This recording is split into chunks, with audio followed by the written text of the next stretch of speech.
Nvidia needing to sell chips to China. I guess Jensen Huang is really making all these trips to meet with lawmakers, with the president.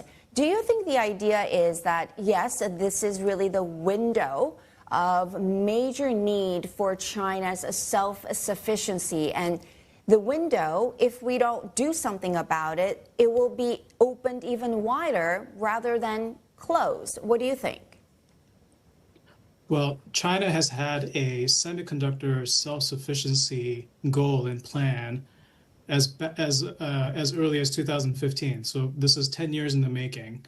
I understand what Jensen is trying to say, which is that there's a window of opportunity here for Nvidia and other American AI chip makers to sell into the Chinese market at the beginning of the AI takeoff and revolution.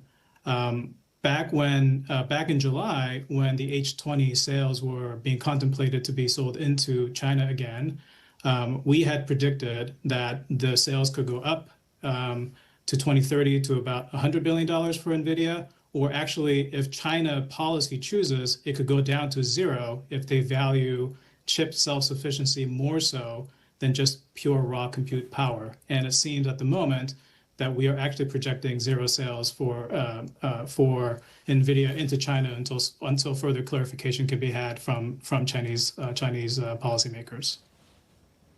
Yeah, and really the narrative is shifting to a degree where some China observers are saying that sure, U.S. curbs are biting, but less biting compared to 7-8 years ago when Huawei actually got the very first sort of sanction, like measures against Huawei from Washington.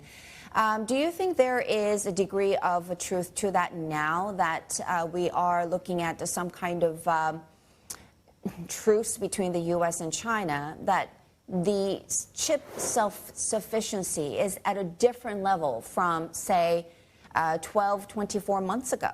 Now they're quite good at making these things, but making AI chips is the most sophisticated challenge there is when it comes to semiconductor manufacturing.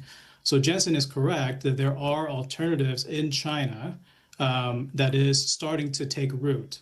These include Huawei, they include Cambricon, they include chips like Inflame, but they're clearly at an inferior level of performance, and the volume of production is challenged because of the restrictions that the United States government has placed upon equipment makers to be able to sell into the Chinese market.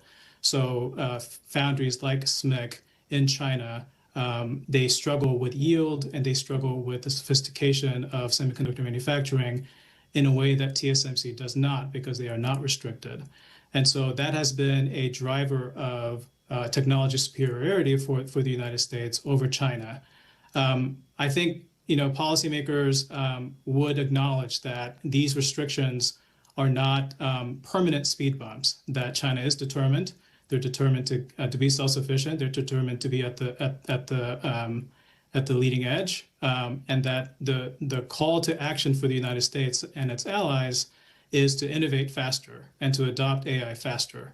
So in that context, I think restricting chips into China to just deny them the raw compute power is an interesting aspect of it, but it's only part of the picture.